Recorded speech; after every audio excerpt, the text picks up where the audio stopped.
अपने अंदाज में सारे हमारे साथियों ने अपने विचार रखे। यहाँ पर सीधा अब आगे बढ़ेंगे पंजाब की तरफ। पंजाब और उत्तर प्रदेश दो महत्वपूर्ण राज्य है और इन दोनों राज्यों के बारे में बहुत सारी चर्चाएं करना बाकी है, और इसलिए सबसे पहले चलिए समय न बिताएं और सबसे पहले आते हैं कि 2017 में क्या स्थिति थी, दलीय स्थिति फटाफट स्क्रीन पर लेकर आइए। और देख रहे हैं हम कि पंजाब विधानसभा की दलीय स्थिति 2017 में जो थी उस आधार पर आईएनसी यानी कि कांग्रेस पार्टी को 77 सीटें आई थी, 77 सीट्स। आम आदमी पार्टी को 20 सीटें आई थी, एलआईपी को 2 सीटें, शिरोमणि अकाली दल को 15, बीजेपी को 3। शिरोमणि अकाली दल और बीजेपी एक साथ चुनाव लड़े थे उस समय, आप याद कीजिए, अन्य के खाते में कुछ भी नहीं। तो ये कुल मिलाकर के जो सीन है वो पंजाब का है। पंजाब में उस समय कैप्टन अमरिंदर सिंह मुख्यमंत्री बने। कैप्टन अमरिंदर सिंह हटा दिए गए हैं अब, और उन्होंने अपनी अलग पार्टी बना ली है। कैप्टन अमरिंदर सिंह ने घोषणा कर दी है कि उनकी पार्टी जो है उसका पूरा का पूरा गठबंधन बीजेपी के साथ होगा।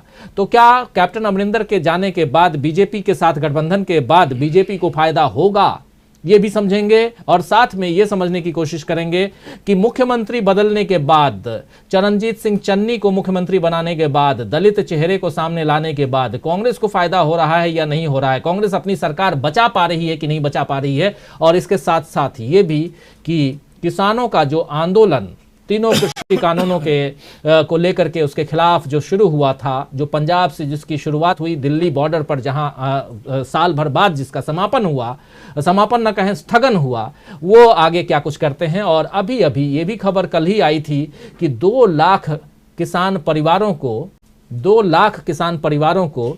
लाख रुपए जो कृषि ऋण है वो माफ करने का फायदा मिलेगा। यानी कि किसानों ने जो कृषि ऋण लिया हुआ है 2 लाख रुपए तक का, वो कृषि ऋण को माफ करने जा रही है चरणजीत सिंह चन्नी की सरकार। इसका क्या फायदा हो रहा है, लेकिन आज जो खबर आई है वो ये आई है, जो इसमें नहीं है इस ओपिनियन पोल में, कि 117 सीटों पर, कुल 117 सीटें हैं, 117 सीट्स। इन 117 सीटों पर अब संयुक्त किसान मोर्चा अपना दल जो है वो खड़ा करेगा, अपने उम्मीदवार खड़ा करके और चुनाव लड़ेंगे। उसका फायदा होगा कि नुकसान होगा कांग्रेस को, उसका फायदा नुकसान किसको क्या होगा, या क्या वहां पर किसानों की सरकार बनेगी, ये भी बड़ा सवाल है। लेकिन ये सब बाद में, आज के इस ओपिनियन पोल में वो नहीं है, क्योंकि ये ताजा तरीन मामला आपके सामने। अब सीधे चलते हैं आंकड़े क्या बताते हैं, और उन आंकड़ों के बाद सीधे चलेंगे। शिविंदर सिंह जी आपके पास आऊंगा, और हमारे साथी देहरादून से जुड़े हुए हैं दिनेश जुयाल जी, आपसे भी समझूंगा कि क्या कुछ है, और फिर समझूंगा विजय शुक्ला जी से जो अभी वहां पंजाब में ही हैं, और ये जानने की कोशिश कि क्या कुछ चल रहा है और इन आंकड़ों के आधार पर और जो सर्वे है वो क्या कुछ कहते हैं। आइए सबसे पहले आंकड़ों को लेकर आइए स्क्रीन पर, क्या कुछ है, आंकड़े क्या कह रहे हैं पंजाब के। ये देखिए, पंजाब में कांग्रेस पार्टी को 68 से 70 सीटें आज की तारीख में आ रही हैं, जो पिछले साल नहीं 2017 में 77 सीटें थी। 7-8 सीटों की कमी तो जरूर है, लेकिन फिर भी सरकार यहां पर सरकार बनाने के लिए 59 सीट्स चाहिए, जबकि 69 सीट्स आ रही हैं। अगर इनका मीन निकालें तो 68 और 67 और 70 के बीच में। आम आदमी पार्टी को 26 से 28 सीटें, शिरोमणि अकाली दल को 13 से 15 सीटें, बीजेपी को यहां एक देखिए, बीजेपी को 4 से 6 सीटें और अदर्स के खाते में 1 से 3 सीटें, बीजेपी 4 से 6 सीटें। ये जो है आप लोगों के पास आऊं, लेकिन उससे पहले विजय शुक्ला जी, आप अगर जुड़े हुए हैं हमारे साथ, शायद नहीं जुड़े हैं विजय शुक्ला, उनसे भी समझना चाहूंगा कि बीजेपी को 4 से 6 सीटें ये विजय जी जरा समझाइए, आपकी आवाज आ रही है। ये जो 4 से 6 सीटें हैं, ये क्या कैप्टन अमरिंदर के साथ आने का असर है? जी आवाज नहीं आ रही विजय जी की।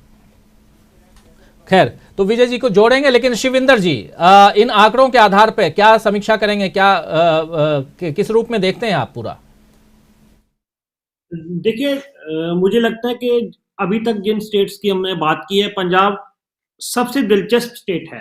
पहली बात तो ये, क्योंकि अभी तक भी पंजाब एक ऐसा स्टेट है जिसमें आप जितने मर्जी सर्वेक्षण कर लीजिए, अभी तक, मैं ग्राउंड में रहने वाला पत्रकार हूं, अभी तक कोई स्थिति यहां स्पष्ट नहीं हो रही है। पहली बात तो ये है, अभी बहुत कुछ होने वाला है आने वाले समय में। 15 जनवरी तक मुझे लगता है कि कुछ संभव हो के कुछ उगड़ कर सामने आए। अभी जो मोटा मोटी मैं आपको बता देता हूं क्या है। पंजाब में 117 सीट्स हैं। 117 में से सबसे बड़ा रीजन है पंजाब का मालवा रीजन। यहाँ 69 सीट्स हैं। 69 सीट्स में जो मेन मुकाबला हो रहा है वो कांग्रेस और आप के दरमियान हो रहा है। और फिर उसमें है दूसरा रीजन है पंजाब का दोआबा रीजन, जिसमें 25 सीट्स हैं। 25 में से 6 सीट्स ऐसी सीट्स है जहां पे आम आदमी पार्टी का मुकाबला कांग्रेस और अकाली से हो रहा है। और इसी तरह आप मान के चलिए कि 17 या 18 सीट ऐसी है जहां कांग्रेस और अकाली का मुकाबला हो रहा है, जहां बसपा का अलायंस है अकाली दल के साथ। इसी तरह फिर आ जाता है तीसरा इनका क्षेत्र पंजाब का माझा, जहां 23 सीट्स है।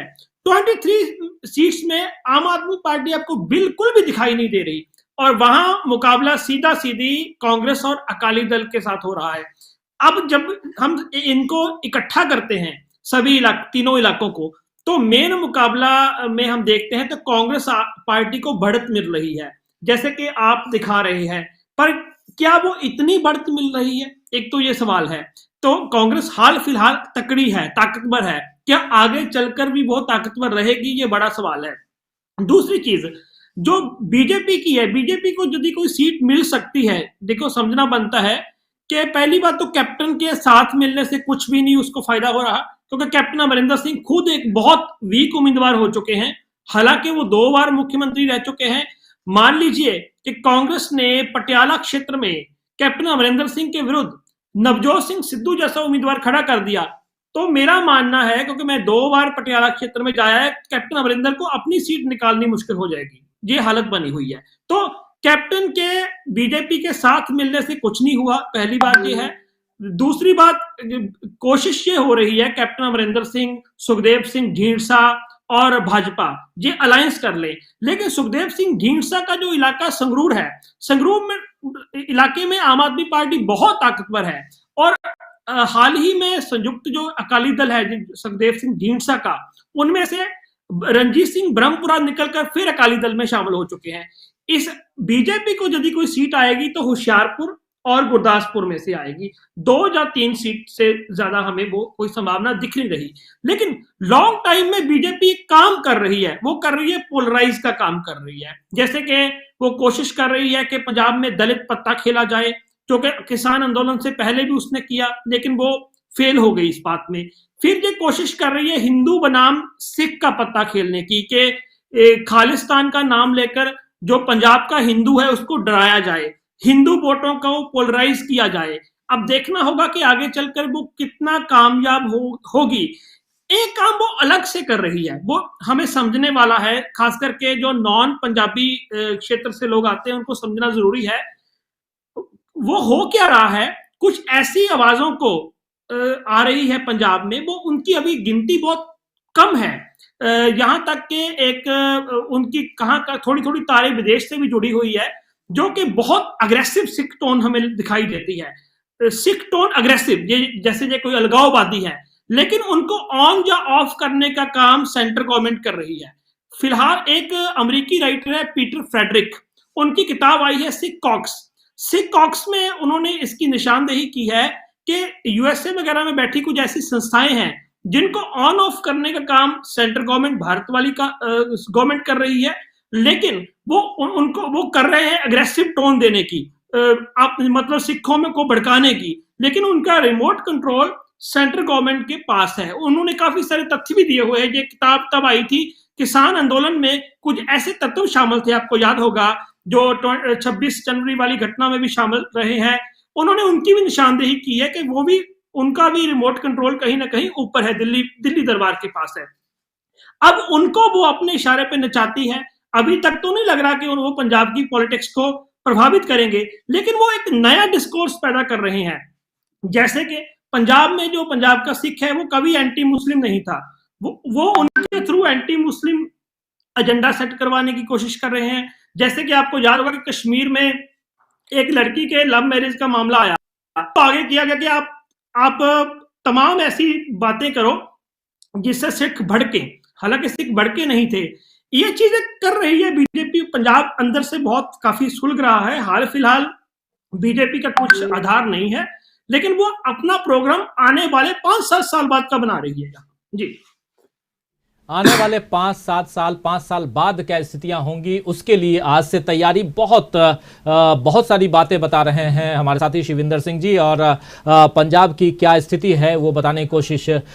लेकिन दिनेश जी आपके पास आऊं उससे पहले विजय जी आपसे समझना चाहूंगा जो परिस्थितियां वहां हैं जो दिखाई दे रही हैं, और सवाल ये कर रहा था मैं कि बीजेपी को 4 से 6 सीटें जो आती हुई यहां दिखाई दे रही हैं, जिसमें कैप्टन अमरिंदर सिंह भी साथ में हैं, ये दिखाई दे रहा है। लेकिन क्या कैप्टन और बीजेपी साथ साथ 4 से 6 सीटें और बहुत मजबूती के साथ लड़ते हुए, क्या इनके ऊपर जनता का भरोसा दिखाई दे रहा है? सर्वे जो आप लोग किए।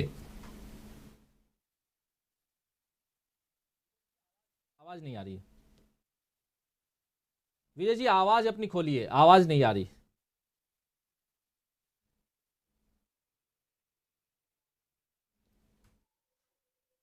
राजीव जी बिल्कुल सही बात है कि कैप्टन और बीजेपी का फायदा है। अगर आप अभी हाल फिलहाल के पूरे प्रकरण देखेंगे तो लोगों में जो संदेश है कि बड़े-बड़े नेता भाजपा ज्वाइन कर रहे हैं और भाजपा 50 किलोमीटर का जो दायरा है, उससे बीएसएफ वाले दायरे से एक नैरेटिव तो उन्होंने सेट किया है कि वो 2014 के हरियाणा वाले चुनाव के मुहावरे पे खड़े हैं। लेकिन चूंकि चेहरा वैसा नहीं है कि सारे चेहरे जीत जाएं, गांव में विरोध है, किसान विरोध पर उतरे हुए हैं, हिंदू वर्सेस सिख का माहौल बनाने का प्रयास भाजपा कर रही है, और उसमें ये परिणाम सीधे दिख रहा है कि कैप्टन प्लस बीजेपी अलायंस को लोग पसंद करें। बीजेपी अलायंस के लोग पसंद कर रहे हैं, ये बता रहे हैं। और खैर बहुत सारी और भी बातें आपसे पूछना है, लेकिन आपसे पहले अब सीधा दिनेश जी, इन आंकड़ों को देख करके पंजाब की राजनीति को आप भी बहुत नजदीक से देख रहे हैं, आपकी टिप्पणी चाहूंगा। मैं उससे एक बात साफ होती है कि पंजाब में जो पॉलिटिक्स है, जो जो दरी के ऊपर जितनी दिख रही है उससे ज्यादा दरी के नीचे चल रही है। अंडर द कारपेट पॉलिटिक्स को ज्यादा चल रही है। जो ये धर्म स्थलों में जो घटनाएं हो रही हैं, ये घटनाएं भी कुछ कह रही हैं।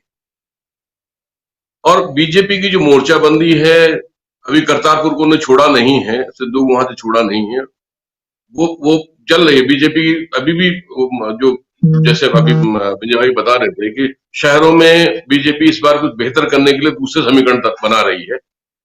जो ऊपर है, चन्नी साहब ने बेहतर किया जब किसान आंदोलन से जो लाभ ले सकती थी, किसानों को मुआवजा देना, उनके परिवारों को नौकरी देना, और अभी 2 लाख तक के ऋण माफ करने वाली बात। तो ये दोआबा और बालबा में कांग्रेस ने अपने को अपनी बेहतर पोजीशन देख रहे हैं। मेरे ख्याल से यहीं से उनकी सीटें आ भी रही हैं। लेकिन जो कांग्रेस का अपना अंतर विरोध रहा है, अब काफी हद तक अमरिंदर सिंह का, ऐसा तो नहीं उनका कोई वजूद नहीं है, उनके हटने से कुछ तो कांग्रेस का कैडर खिसका है, उसको नुकसान पहुंचा है, तो वो आपकी सर्वे में रिफ्लेक्ट हो रहा है। अकालीज की जहां तक बात है, तो अकालीज मेरे ख्याल से जहां पहले थे वही हैं, बल्कि और नीचे स्थिति उनकी जा रही है। आम आदमी पार्टी के लिए अब तो खैर समीकरण बदल रहे हैं। अगर अब तो सीन ये हो गया कि अगर संयुक्त किसान मोर्चा मैदान में आता है, फिर तो सारे ही समीकरण बिखर जाएंगे। अब हमें लगता है कि ये जो आंकड़े हैं, ये आंकड़े अब इन पे बहुत चर्चा करने का रह नहीं गया है कि अगर ऐसा कोई इक्वेशन बन रहा है, तो फिर तो वहां का नजारा ही बदल जाएगा। फिर तो डेफिनेटली किसान ने इतनी लंबी लड़ाई लड़ी है और बड़ी प्रतिष्ठा की लड़ाई लड़ी है, और उसके बाद अगर वो अपनी पॉलिटिकल आइडेंटिटी के साथ मैदान में उतरते हैं और चुनाव के लिए लड़ते हैं, तो भयानक बंटवारा होगा। कांग्रेस का एक कैडर है, कांग्रेस कुछ न कुछ तो लेगी लेगी। आम आदमी पार्टी ने इतने मेहनत की है, वो भी कुछ मिलेगा, लेकिन जो किसान अगर मैदान में होते हैं तो मेजोरिटी उधर चली जाएगी। तो लगता है कि समीकरण, अगर ये जो नया इक्वेशन आपने बताया है, उसमें तो चीजें आगे का सीन ही कुछ और दिखाई देगा हमको। जी राजीव जी, अभी इतना ही। जनवरी अंत में जो हम सर्वे लेकर आएंगे, ओपिनियन पोल लेकर आएंगे, शायद उसमें कुछ और सिचुएशन दिखाई दे, कुछ और आंकड़े दिखाई दे, क्योंकि सामने होंगे संयुक्त किसान मोर्चा के दल। लेकिन राहुल, शिवेन जी कुछ कह रहे हैं जी। मैं इसमें थोड़ा और भी स्पष्ट करना चाहता हूँ। संयुक्त किसान मोर्चा में जो शामिल पंजाब की 32 ऑर्गेनाइजेशन है, उनमें से जो 22 ऑर्गेनाइजेशनों ने आज रलकर अपना एक नया मोर्चा बनाया है, जिसका नाम संयुक्त समाज मोर्चा रखा है। मतलब मान लीजिए कि अभी पार्टी नहीं, मोर्चा बनाया है। इन्होंने कहा कि 117 की 17 सीट्स पे वो चुनाव लड़ेंगे। इनमें से 10 जो संयुक्त मोर्चा में संगठन शामिल है, वो इनके साथ नहीं है। और नहीं है, उनमें से कौन कौन से नहीं है, ये हमें देखना जरूरी है। एक तो पंजाब के किसान संगठनों में सबसे बड़ा संगठन है बीकेयू उग्राहां, जो कि 32 में भी शामिल नहीं था। उसकी हमेशा पोजीशन ये रही है कि हमने चुनाव में हिस्सा नहीं लेना, ना ही तो हम बाइकआउट करेंगे, ना ही हिस्सा लेंगे। वो मालवा में बहुत बड़ा उनका एरिया है। मान के चलिए कि मालवा में उनकी समानांतर गवर्नमेंट चलती है। अच्छा, सेकंड है बीकेयू डकौंदा ने भी अपना फैसला, अभी तक 27 तारीख को वो अपना फैसला लेंगे। बीकेयू उग्राहां के बाद सेकंड ऑर्गेनाइजेशन डकौंदा है। सिर्फ एक डिस्ट्रिक्ट को छोड़ के, मान लो गुरदासपुर डिस्ट्रिक्ट को छोड़ के, तमाम पंजाब के डिस्ट्रिक्ट में उनके कहीं ना कहीं संगठन की शाखाएं बनी हुई है। ये सेकंड संगठन है, इन्होंने भी हिस्सा नहीं लेना। एक है सिद्धूपुर, बीकेयू सिद्धूपुर का मालवा के एरिया में, थोड़ा दुआबा के एरिया में आधार है। ये भी इलेक्शन में इन 22 के साथ नहीं है। तो इस कहने का मतलब कि किसानों के 33 बड़े संगठनों में भी 13 एक तरफ है और 11 एक तरफ है, 22 एक तरफ है। तो ये भी एक अलग नजारा होगा कि वो 11 की राय लोग ज्यादा मानेंगे या 22 की राय ज्यादा मानेंगे। ये चीज मैं आपको ऐड करना चाहता था जी। 11 की राय या 22 की राय। लेकिन राहुल लाल जी, आप क्या कह रहे हैं? हाँ, मैं कह रहा था, देखिए, संयुक्त किसान मोर्चा ने दिल्ली से अधिकृत तौर पे कह दिया कि हमारे नाम का प्रयोग कहीं से होना भी नहीं चाहिए और हम इस पूरे मामले में शामिल नहीं है। तो जरूर है 22 संगठनों ने जो है कि वो घोषणा की है अपने तरफ से, लेकिन किसान संगठनों का जो बड़ा समूह है, उन्होंने अभी भी एक तरह से वही रास्ता लिया। और जो संयुक्त किसान मोर्चा जो अधिकृत संगठन है, उनके तरफ से भी बयान आया है कि हम चुनाव की राजनीति में कहीं पे भी नहीं जा रहे हैं। तो ये घोषणा क्रम है इधर से कम जो लेटेस्ट डेवलपमेंट देख रहे हैं। दूसरी चीज देखिए, जो आपका जो हम लोग देख रहे हैं, ये पूरा का पूरा ओपिनियन पोल, ये आंकड़े कांग्रेस का बढ़त की स्थिति जो है कि मैं इसमें कहीं कोई शक शुबा की गुंजाइश नहीं दिखती है। इसके कारण है, कांग्रेस ही एकमात्र ऐसी है जो तीनों के तीनों, चाहे वो मालवा हो, चाहे दोआब हो, चाहे माझा हो, ये सब जगहों पे एक तरह से हर जगह वो उपस्थित है और हर जगह वो फाइट करते हुए सीधे सीधे दिख रही है।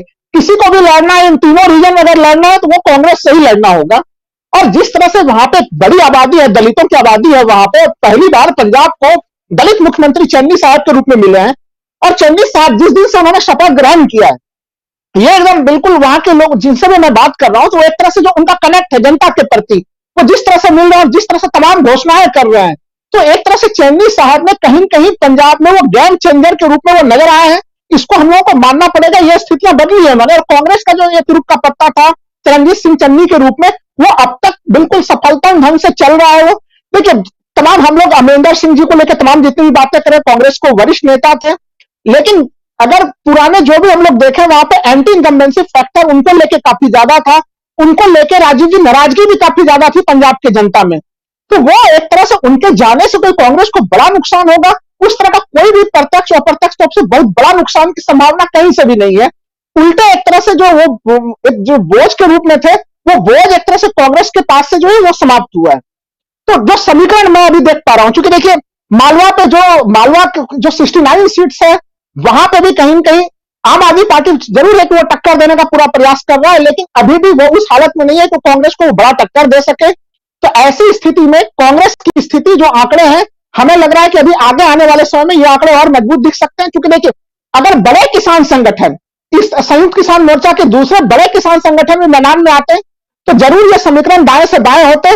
लेकिन अभी भी चूंकि जो बड़े किसान संगठन है वो चुनावी राजनीति से दूर है, तो इसमें इन आंकड़ों के ऊपर तो बहुत ज्यादा जो है कि इसमें दाएं बाएं होता हुआ मैं नहीं देख पा रहा हूं। तो इसलिए अभी कांग्रेस इस समय तक आज तक के स्थिति के अनुसार कांग्रेस वहां पे सुरक्षित नजर आ रही है।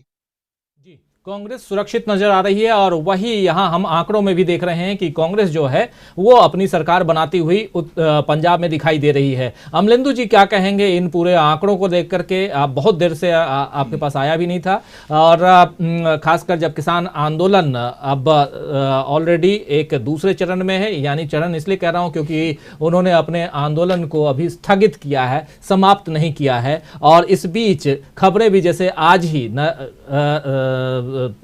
तोमर साहब जो हैं, जो कृषि मंत्री हैं, उनका बयान आया कि कृषि कानून को लेकर के अभी विचार जो है वो आगे भी आ सकते हैं, यानी कि कानून फिर से लाया जा सकता है। ऐसी बात भी आ रही है और ऐसी बातें न सिर्फ उनकी तरफ से, ऐसी बातें बीजेपी के कई नेताओं की तरफ से पहले भी आ चुकी हैं।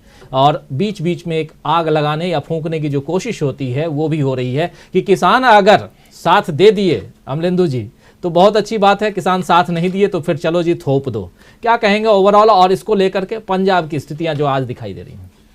देखिएगा जी, जब जो हम लोगों का ओपिनियन पोल है वो भी इसी बात का इशारा कर रहा है कि किसानों का साथ तो नहीं मिल रहा है भारतीय जनता पार्टी को। पंजाब में भी नहीं मिल रहा है और उत्तराखंड में भी नहीं मिल रहा है, दोनों जगह जो है किसानों का साथ नहीं मिल रहा। और यही दो किसानों के लिए अभी तक जो हमारा ओपिनियन पोल आया है 4 राज्यों का जहाँ हम कर चुके हैं, ये 2 किसानों के महत्वपूर्ण राज्य हैं, मतलब जहाँ किसान डोमिनेट करेगा। तो दोनों जगह जो है वो किसानों का साथ तो भारतीय जनता पार्टी को मिलता हुआ नहीं दिख रहा है। और इसीलिए भारतीय जनता पार्टी के सुर जो है वो फिर से जो है एक तरीके से कहा है वो बदलने शुरू हो गए हैं। जो माफ़ी मांगी थी मोदी जी ने, उस पर पानी डालने का काम जो है एक तरीके से हो रहा है कि जब नहीं मिलना है तो फिर ठीक है हम अपने रास्ते पर ही लौटें फिर। तो ये तो एक बात साफ हो गई कि किसानों ने भारतीय जनता पार्टी को माफ़ नहीं किया है, ये चीज़ एक स्पष्ट हो गई है। अब जहाँ तक पंजाब में ये सवाल है कि वो कुछ किसान जत्थेबंदियाँ जो हैं वो मिलकर के मोर्चा बना करके चुनाव लड़ेंगी, तो मुझे ध्यान पड़ता है कि शायद उनमें से कुछ पहले भी चुनाव लड़ चुके हैं। ऐसा नहीं है वो पहले चुनाव नहीं लड़े, शायद राजेवाल जी का नाम शायद उनमें शामिल है कि वो पहले वहाँ चुनाव लड़ चुके हैं। तो वो चुनाव लड़ना, देखिए सबका लोकतांत्रिक अधिकार है, वो चाहे किसान हो या कोई हो लड़ सकते हैं। लेकिन बात वही है कि जो संयुक्त किसान मोर्चा का नाम लेकर के है वो शायद वो स्थिति नहीं बनेगी कि उस बैनर को लेकर के वहाँ कोई चुनाव संयुक्त किसान मोर्चा लड़े, वो अलग मोर्चा बना करके जो लड़ेंगे वो लड़ेंगे। तो उसका आगे देखने वाला सवाल होगा क्या होगा। और बात वही जो राहुल लाल जी भी कह रहे थे कि हर मतलब क्षेत्र में जो है मुकाबला जो वो कांग्रेस से ही हो रहा है। तो दूसरा जो अमरिंदर सिंह गए हैं तो उनके जाने के बाद जो एक एंटी इनकम्बेंसी अमरिंदर सिंह के खिलाफ थी, और प्लस जो उनके नज़दीकी कुछ लोगों के जैसे सूचना है कि शायद 17 विधायकों की टिकट कांग्रेस वहाँ काटेगी, और उन्हीं में से कुछ लोग जो है जिनके टिकट कटने की संभावनाएं हैं या जो अमरिंदर सिंह के नज़दीकी समझे जाते थे वो छोड़ करके जा भी रहे हैं। तो ये जो सूचनाएं आ रही है तो मुझे लगता है कि इससे कांग्रेस को नुकसान होने की वजह शायद कुछ फायदा ही एक तरीके से होगा। और अमरिंदर सिंह का जिस तरीके से भाजपा के साथ अमरिंदर सिंह अलग लड़ते तो मुझे लगता है कि शायद ज़्यादा नुकसान पहुंचा सकते हैं। लेकिन जब भाजपा के साथ उनका गठबंधन की जो बातचीत हो गई और घोषणा हो गई, उससे मुझे लगता है कि उन्होंने अपने बाकी जो किया कराया था उस पर भी अमरिंदर सिंह ने पानी फेर दिया। तो इसलिए जो नुकसान या लाभ जो भी स्थिति थी वो अमरिंदर सिंह की स्थिति में अब नहीं रह गए कि कांग्रेस को कुछ नुकसान पहुंचा पाए और भाजपा को कोई फायदा पहुंचा पाए, ये मुझको लगता है। और जो हम लगता है कि हमारे इसमें भी रिफ्लेक्ट हो रहा है कुल मिलाकर के। जहाँ तक आम आदमी पार्टी का सवाल है 26 से 28 तक, मुझे लगता है कि ये भी शायद और कम होगा, क्योंकि वहाँ मुझे ध्यान नहीं पड़ा, शिवेंद्र जी ठीक से बताएंगे, वहाँ शायद ये चर्चा एक आम है कि अरविंद केजरीवाल की पत्नी का कहीं से जो है कुछ वोट बनवा लिया गया हो। किसी नेता ने वहाँ कांग्रेस ने सवाल भी पूछा है कि सीधे सीधे बताइए कि आपकी पत्नी का वोट यहाँ बना है कि नहीं बना है। तो अगर ये सूचनाएं हैं तो ये आम आदमी पार्टी के अंदर जो है बहुत ज़बरदस्त तरीके से वहाँ डिफरेंसेस जो पैदा होंगे। जिस तरीके से वहाँ भगवत मान को जो है वो एक किनारे किया जा रहा है और दिल्ली से जाकर के जो टीम सब जहाँ वो सब चीज़ें संभाल रही है, तो इसका भी फिर जो है वो जो अभी दिख रहा है हमको आम आदमी पार्टी 26 से 28 बीच में, तो ये भी मुझे लगता है फिर ये भी 13 से 15 के बीच में कहीं ना आकर के ये टिक जाए। अगर ये बात आ गई और लोगों ने निकाल दिया वोटर लिस्ट आने पर कि अरविंद केजरीवाल की पत्नी का यहाँ वोट बन चुका है, तो ये फिर वहाँ स्थिति जो मुझे लगता है फिर और एकदम से बदलेगी। जी राजीव जी बदलेगी। 2 साथी और भी हैं, जयशंकर जी आपके पास भी आऊंगा, लेकिन प्रशांत टंडन जी क्या कहेंगे इन आंकड़ों को देख करके और क्या परिस्थितियां दिख रही हैं खासकर उत्तर प्रदेश से पहले पंजाब की हम चर्चा कर रहे हैं यहाँ पर। पंजाब के बारे में सिर्फ राजीव जी मैं 2 बातें कहना चाहता हूँ, बाकी तो मैं सहमत हूँ जो हमारे साथी कह रहे हैं। 2 बातें ये कि एक तो बीजेपी पंजाब को लेके बहुत गंभीर कभी भी नहीं रही, और वो पंजाब का इस्तेमाल हिंदू कंसोलिडेशन के लिए पंजाब के बाहर करती है, यानी अब एक और दुश्मन हिंदुओं का बनाकर। और इसीलिए आप देखिए कि बीजेपी से समर्थित जो लोग हैं वो काफी खालिस्तान नैरेटिव को बढ़ाते हैं आगे। एक तो ये बात है, वो बीजेपी का अगले 20 साल वहां कोई प्रोग्राम नहीं होगा मेरे ख्याल से। अगर होता वो तो बीजेपी का हर प्रवक्ता टीवी चैनलों पे आता है और 84 की बात करके कांग्रेस के लोगों को घेरता है। लेकिन जब से बीजेपी बनी है 1980 से, तब से अभी तक एक भी सिख पंजाब यूनिट का अध्यक्ष नहीं हुआ बीजेपी का। कांग्रेस के तो ये 5वें मुख्यमंत्री है चन्नी। तो बीजेपी वहां पे इस्तेमाल उसका करती है एक और एनिमी बनाने का, हिंदू वोटर को यूपी और जगह कंसोलिडेट करने का। दूसरी एक बात, जो छोटी सी बात और मैं ऐड करना चाहता हूँ आम आदमी पार्टी के बारे में। मैं पिछली बार पंजाब के इलेक्शन में गया था और मुझे जाने से पहले लग रहा था कि पंजाब में आम आदमी पार्टी सत्ता के बहुत करीब होगी, 2017 की बात है। लेकिन जब मैं पंजाब में 8-10 दिन घूमा तब मुझे लगा कि नहीं, ये आकलन ठीक नहीं है, ये काफ़ी नीचे जाएंगे। हुआ भी वही। पंजाब की जनता ने इनके ऊपर एक उनको आधा अधूरा ट्रस्ट किया, लेकिन 5 साल का वक्फा गुजर जाने के बाद भी पंजाब में पंजाब का एक कोई नेता ये नहीं दे पाए। सवाल ये कि आप मुख्यमंत्री पद की दौड़ में, तो क्या अरविंद केजरीवाल मुख्यमंत्री बनेंगे पंजाब के? तो पंजाब का मुख्यमंत्री का चेहरा आपको लाना पड़ेगा। और पंजाब, राजीव जी, एक ऐसा राज्य हम सब जानते हैं जहाँ का चुनाव प्रेसिडेंशियल चुनाव होता है, पर्सनालिटीज चुनाव होता है। बादल परिवार वर्सेस कैप्टन, मिसेस भट्टल और अब चन्नी। तो ये पंजाब का चुनाव तो व्यक्तियों का चुनाव होता है। और वहां पे आम आदमी पार्टी अभी तक एक नेता तलाश नहीं कर पाई पिछले 5 साल में, 6 साल में। आश्चर्य की बात है। तलाश नहीं कर पाई, लेकिन अरविंद केजरीवाल की पत्नी जो हैं वो क्या मुख्यमंत्री का चेहरा बनेंगी, ये भी बड़ा सवाल है। और इस सवाल को लेकर के भाई कई चर्चाएं चल रही हैं, जिसकी तरफ इशारा कर रहे थे हमारे साथी अमलेंदु उपाध्याय जी, और बहुत सारी बातें आप भी रख रहे हैं प्रशांत टंडन जी। प्रेम कुमार जी, आपसे समझना चाहूंगा पंजाब को किस रूप में देख रहे हैं आप, और जो आंकड़े हैं इन आंकड़ों के आधार पर, और बहुत गडमड है, किसान हैं वहां, कैप्टन अमरिंदर वहां हैं, सिद्धू वहां हैं, सिद्धू अपनी पार्टी को बीच बीच में अपने बयानों को लेकर के घेरते रहते हैं, बहुत सारी चीजें हैं इनके बीच। जैसा बता भी रहे हैं तमाम साथी कि पंजाब में बीजेपी जो है वो उस ढंग से जो अपनी जानती है बीजेपी, क्योंकि बैसाखियों के सहारे है वहां पर, और वो उनकी बैसाखी जो है वो है अकाली दल, जो अभी साथ छोड़ चुका है। तो क्या कहेंगे ओवरऑल? राजीव जी, पंजाब में की तुलना में राष्ट्रीय स्तर पर करना चाहता हूं कि देश में हम कहते हैं कि बीजेपी के मुकाबले विपक्ष बहुत कमजोर है, लेकिन पंजाब को देखें तो पंजाब में तो विपक्ष इतना कमजोर है कि राष्ट्रीय फलक की तुलना में कहीं नजर ही नहीं आता। और ये बात सर्वे तो कह ही रही है, पिछले दौर के में हमने देखा भी है। देखिए, बीजेपी या अकाली दल, बीजेपी का गठबंधन जो चुनाव लड़ने जा रहा है वो हाशिए पर है, सर्वे भी बता रहा है, और अकाली दल भी कहीं पिछला परफॉर्मेंस भी संभालता हुआ नहीं दिख रहा है, और पूरे दौर में विपक्ष की भूमिका में भी नहीं दिखा। और आज अगर किसान आते हैं चुनाव मैदान में, तो किसान की पूरी लड़ाई केंद्र सरकार के खिलाफ थी, स्टेट गवर्नमेंट के खिलाफ नहीं थी। इसलिए वहां भी वो कांग्रेस के खिलाफ विपक्ष या विकल्प बन करके कोई किसान संगठन वहां खड़ा हो जाएगा, वो भी इतने थोड़े समय में, ये कल्पनातीत है। तो ये तो आप टोकन ही समझिए कि वो चुनाव मैदान में होंगे, वो कोई रिजल्ट लेकर के आएगा, ये बिल्कुल नहीं है। मेरी पूरी क्लैरिटी है, मेरा पूरा जो भी राजनीतिक विश्लेषण करने की क्षमता है, उसके आधार पर मैं कह रहा हूं कि जो भी किसान आंदोलन वहां पर जाने वाले हैं चुनाव मैदान में, तो वो रिजल्ट नहीं निकाल पाएंगे। अब आम आदमी पार्टी के बारे में जो टंडन जी ने बताया, बहुत सही बताया, सटीक बताया। विपक्ष के तौर पर आम आदमी पार्टी खुद को खड़ा नहीं कर पाई है। तो जो आप फर्क पिछले चुनाव और अभी चुनाव में 2-4 सीटों का दिखा रहे हैं, वो कांग्रेस से उठा करके आम आदमी पार्टी के बीच में ही जाने का दिखता है। तो वो भी संभव होगा कि नहीं होगा, इसमें मुझे संदेह है। बल्कि हो सकता है जो चन्नी जी के आने के बाद जिस तरीके से कांग्रेस ने फिर से एक बार कनेक्ट किया है, और नवजोत सिंह सिद्धू एक बड़ा फैक्टर जिसकी हम लोगों ने अब तक चर्चा नहीं की है।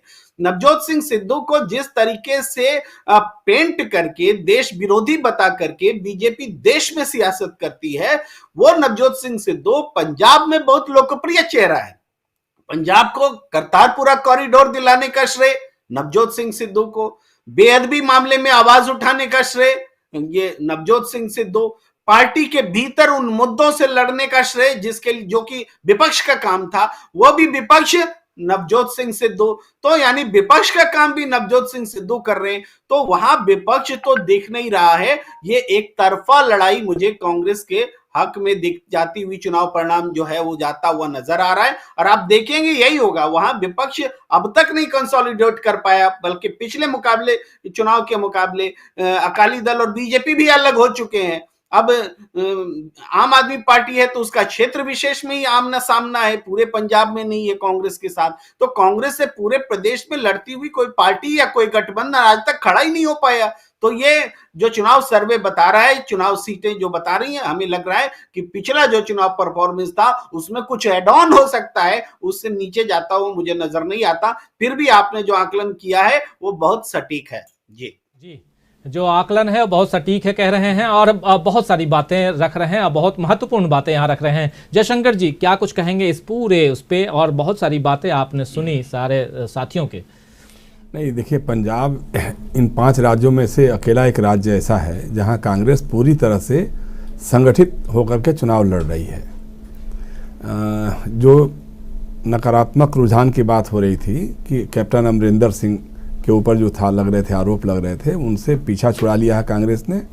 और अमरिंदर सिंह ने भारतीय जनता पार्टी के साथ समझौता करके, तालमेल करके ये साबित कर दिया है कि उनको हटाने का राहुल गांधी और प्रियंका गांधी का फैसला बिल्कुल जायज़ था, सही था। तो अभी भी देखिए, पंजाब के किसानों में पंजाब की राजनीति को कौन तय करते हैं?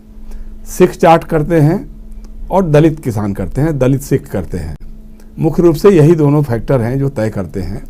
कांग्रेस ने जो नया समीकरण बनाया है सरकार बनने के बाद, एक तो दलित सिख को मुख्यमंत्री बनाया, पगड़ीधारी केसधारी सिख को, दलित सिख को, और दूसरा एक सिख जाट को उप मुख्यमंत्री बनाया, और एक हिंदू, पंजाबी हिंदू को उप मुख्यमंत्री बनाया। पूरा मंत्रिमंडल जो बनाया गया पूरे सामाजिक समीकरणों को ध्यान में रखते हुए बनाया इन लोगों ने। और चन्नी को जैसे पहले लोगों ने समझा था कि साहब वो रबर स्टैंप मुख्यमंत्री होंगे और उनको कोई भी घुमा सकता है, लेकिन वो इतने तेज निकले, इतने तेज, मतलब लगातार उनके फैसले होते गए, इतने कम समय में लगा कि क्या कर पाएंगे, लेकिन उन्होंने वो उतना सब कर दिया जितना कोई 4-5 साल में भी नहीं कर पाता होगा। और एक संकेत तो मिलता ही है ना कि ये सरकार आने वाले दिनों में क्या क्या करने वाली है। तो ये सारा चीज़ें, अच्छा, जैसा भी बहुत सही कह रहे थे, हम प्रेम से सहमत हैं कि सिद्धू जो हैं पंजाब में अपोजिशन का स्पेस भर रहे हैं। मतलब अपोजिशन आज कहीं दिख ही नहीं रहा है। अकाली दल हो, चाहे भारतीय जनता पार्टी हो, चाहे बहुजन समाज पार्टी हो, या आम आदमी पार्टी भी मतलब घुमा फिरा करके कुछ ठोस रूप से, एग्रेसिव रूप से कुछ नहीं कर पा रही है, न कह पा रही है। उनकी एंटी इनकम्बेंसी को भुनाने के लिए भी कुछ बात नहीं कर पा रही है। तो इस हालात में देखा जाए अगर, तो कांग्रेस तो मजबूत दिखाई दे रही है, और हमारा जो ओपिनियन पोल है वो काफ़ी सटीक ही दिख रहा है। और दूसरा ये कि देखिए, अभी जैसे बात हो रही है, कांग्रेस में कुछ नए चेहरे भी आ रहे हैं। जैसे अभी बड़ी चर्चा है कि जो हमारे फिरकी गेंदबाज हरभजन सिंह हैं, वो बहुत जल्दी ही कांग्रेस में शामिल हो सकते हैं। या सोनू सूद जो हीरो बन के उभरे थे ये अपने पूरे कोरोना काल में, महाराष्ट्र से लेकर के पूरे देश भर में कोरोना पीड़ितों और जो ज़रूरतमंद लोग थे उनको जिस तरह से उन्होंने आगे बढ़ कर के मदद पहुंचाई थी, तो उनका एक नाम, हालांकि फिल्मों में खलनायक का काम करते हैं, लेकिन वो एक नायक के रूप में उभर करके आए थे। तो ये भी खबर चल रही है कि उनकी बहन भी कांग्रेस की टिकट पे चुनाव लड़ सकती हैं। तो इस तरह के चेहरों को ला करके कांग्रेस जो है एक अलग ढंग का सकारात्मक संदेश देना चाहती है, जो पंजाब के लोग उसके लिए तैयार हैं। दूसरी बात जो किसान आंदोलन की बात है, देखिए पहली बात तो एक समझ लीजिए कि अभी भी पंजाब के किसानों में भाजपा और अकाली दल के प्रति नाराजगी घटी नहीं है। एक तरह से भाजपा के खिलाफ तो नफरत का भाव है। भाजपा वो जो दलित वोटों पे जो उम्मीद कर रही है, विजय सांपला थे पहले, उनके पास प्रदेश अध्यक्ष थे, सांसद हैं, केंद्र में मंत्री भी थे, मंत्री पद से हटा दिया, बाद में उनको अनुसूचित जाति आयोग का अध्यक्ष कुछ बनाया है शायद। लेकिन अगर होता तो उनको आप प्रोजेक्ट करते, लेकिन उनको भी आपने उस लायक नहीं बनाया, तो इसलिए वो सब तो नहीं होने पाला। अब किसान आंदोलन के जो चुनाव लड़ने की बात हो रही है, देखिए इसके पहले भी कई बार हुआ है। उत्तर प्रदेश में भी भारतीय किसान यूनियन के लोग दिल्ली में भी लड़ गए थे, चुनाव लड़े थे, लेकिन उसका हस्र कुछ हुआ नहीं, अनुभव बहुत अच्छा रहा नहीं है। तो आंदोलन करना एक अलग चीज़ है, और आंदोलन को राजनीतिक, चूंकि राजनीतिक दल से तो कोई संचालित था नहीं, किसान मुद्दे थे, उसको लेकर के आप आंदोलन कर रहे थे। अब जरूरी नहीं है कि उसके आधार पे अगर आप चुनाव लड़ें तो लोगों का समर्थन आपके साथ आएगा, तो कहीं ना कहीं लगेगा लोगों को कि ये लगता है इसी काम के लिए लड़ रहे थे। अभी तो सबसे बड़ी चुनौती ये हो गई, जैसी आप चर्चा कर रहे थे, हमको तो पता ही नहीं चल पा रहा है कि जो हमारे नरेंद्र सिंह तोमर जी हैं वो किसके साथ हैं। अब उन्होंने जैसे कह दिया कि साहब वो हो सकता है कि दोबारा फिर कृषि कानून वापस लाया जाए, यानी किसानों को एक तरह से प्रोवोक कर रहे हैं, आप समझा रहे हैं भाई। अब इसका मतलब कि किसान अभी से जला भुना है तो है ही, पहले से ही है। आप ये चीज़ याद रखिएगा कि सबसे अधिक जो किसान मरे थे आंदोलन में, उसमें पंजाब के लोगों की संख्या सबसे ज़्यादा थी, हरियाणा पंजाब के लोगों की संख्या सबसे ज़्यादा थी। तो वो आहें अभी भी टूटी नहीं हैं, और उनके जख्मों पे मरहम लगाने का काम तो चन्नी गवर्नमेंट ने किया है, और उस पर नमक छिड़कने का काम नरेंद्र सिंह तोमर के बयान ने किया है कि साहब ये हो सकता है कि फिर से, चूँकि अडानी का दबाव तो है ना, अडानी का दबाव तो सर्वत्र दिखाई दे रहा है, तो पंजाब में भी दिखाई देगा ही। उनके जो सिलो बन के तैयार खड़े हैं और हरियाणा में या पंजाब में, तो उसका उभरेंगे कहाँ से? तो इसलिए वो तो करेंगे ही करेंगे, लेकिन उससे अधिक सबसे बड़ी बात यह है, और आम आदमी पार्टी अभी तक जो चुनावी मुकाबला हमको भी दिखाई दे रहा है वो कांग्रेस और आम आदमी पार्टी का है। लेकिन जो शिवेंद्र बता रहे थे वो बहुत मार्के की बात थी, वो कि चाहे मालवा हो, चाहे दोआबा हो, चाहे और क्षेत्र हो, उन सभी क्षेत्रों में मुख्य संघर्ष कांग्रेस के साथ है। कहीं आपके साथ है, कहीं भाजपा अकाली दल के साथ है, तो मुख्य रूप से तो कांग्रेस ही लड़ाई में है। तो इसलिए कांग्रेस अगर थोड़ा सा अगर करेगी ना, हमको लगता है कि नतीजे इससे और अच्छे जा सकते हैं, क्योंकि वहाँ कुछ करते हुए भी दिखाई दे रही है और अपेक्षाकृत संगठित भी दिखाई दे रही है। नवजोत सिंह सिद्धू की बयानबाजियाँ जो हैं, कई बार लगता तो है कि साहब वो क्या उल्टा बोल रहे हैं, ये कर रहे हैं, लेकिन जो बोलते हैं उसमें अधिकतर काम चन्नी साहब कर देते हैं, तो उससे लोगों का थोड़ा सा ये भी लग जाता है कि साहब चलो ये बात हमारी उठा रहा हो, सरकार इसको कर रही है। तो पंजाब हमको लगता है अभी भी सबसे सुरक्षित राज्य कांग्रेस के लिए दिखाई दे रहा है। जी बिल्कुल, पंजाब बहुत सुरक्षित, सबसे सुरक्षित राज्य कांग्रेस के लिए दिखाई दे रहा है। लेकिन क्या उत्तर प्रदेश में कांग्रेस बाजी मारे